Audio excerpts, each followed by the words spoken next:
नमस्कार. आज आपण मधुबाला ब्लाऊजची कटिंग करणार आहोत पेपरवरती. तर चला आता सुरू करू. इथं ब्लाऊजची उंची आहे 13, तर इथं आपण 14 घेतले आणि या साईडला पण मोजून घेऊ. इथं 14 इंच. इथं लाईन सरळ करून घेऊ. इथं शोल्डर आहे आपला 5.5. इथं 5.5 घेऊ. इथं पण 5.5 घेऊ.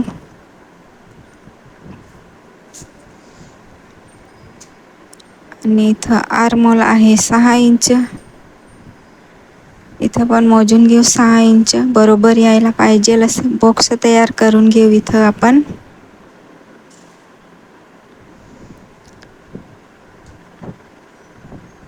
तर इथून आपण 1 इंच घेऊ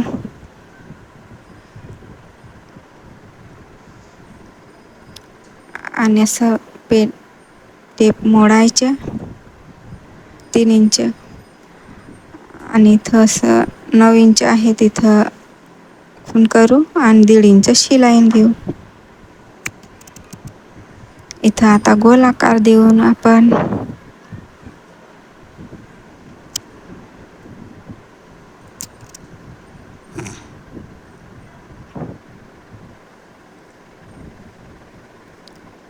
पुढचा गळा आहे इथं 6.5 घेतलं. इथं 2.25 घेतलं आणि इथं असं बॉक्स तयार करून घेऊ.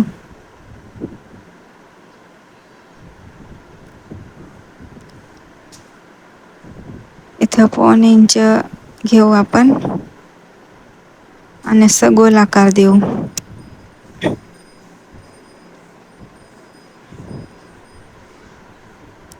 आता इथं खाली 2.5 इंच घेऊ आपण. या साईडला पण 2.5 इंच घेऊ आणि असं पट्टीने सरळ करून देऊ. इथं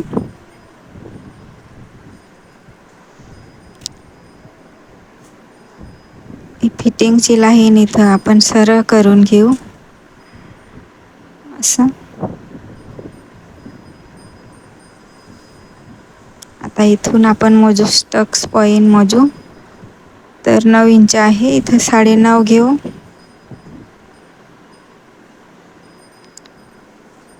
आता इथं आपण मधुबाला कटिंग करणार आहोत. तर 1 इंच इथं वरती घेतलं आणि असं शेप देऊ. इथून आपण मोजू असं 3 इंच 3.5 इंच वर इथं घेऊ आणि खाली असं सरळ रेष आखून देऊ. आता या साईडने 2.25 इंच घेऊ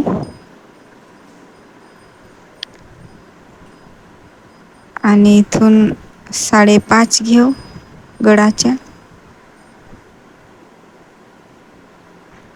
आणि इथं कटोरीचे असं शेप देऊ.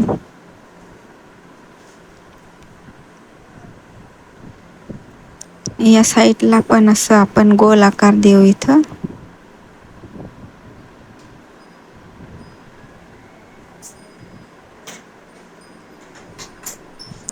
सरळ लाईन करून घेऊ.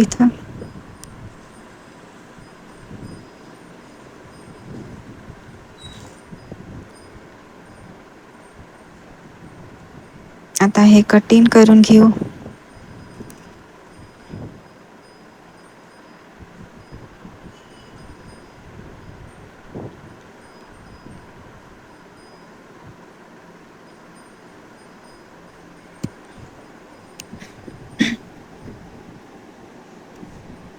आता ही कटोरी आपल्याला वाढवायची आहे.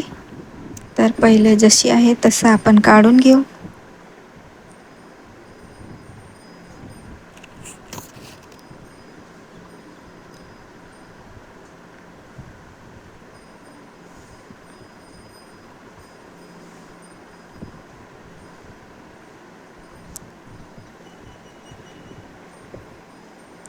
आता हे आपण बाजूला ठेवू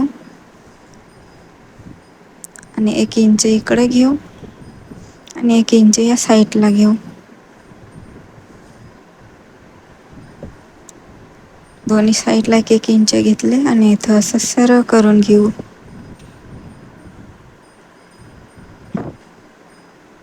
आता अर्धा इंच इथं घेऊ आणि अर्धा इंच इकडे घेऊ. शिलाईंसाठी आपला शिलाईन जेवढं जातं तेवढं आणि असं सरळ करून घेऊ. या साईडला पण असा शेप देऊ. 1 इंचवर केलं आहे आपलं तिथपर्यंत.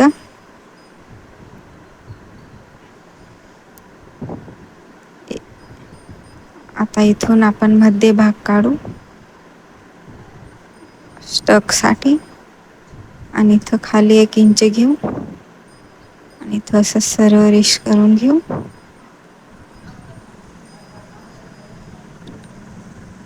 इथे पण खालचा भाग आहे, इथं पण गोलाकार देऊ आपण.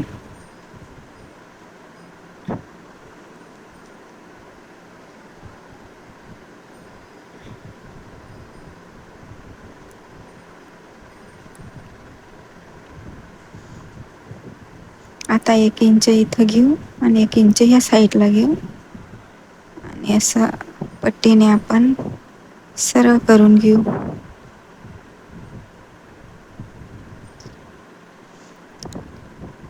ही झाली आपली कटोरी. मधुबाला कटिंगची कटोरी झाली तयार. आता हे कटिंग करून घेऊ आपण.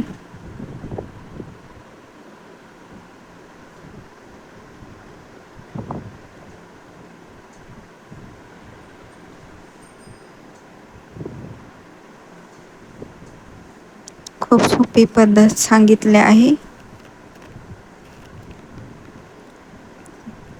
व्हिडिओ आवडला तर सबस्क्राईब करा आणि लाईक करा, शेअर करा. हे बघा अशा प्रकारे कटोरी तयार झाली. ही झाली पूर्ण कटिंग.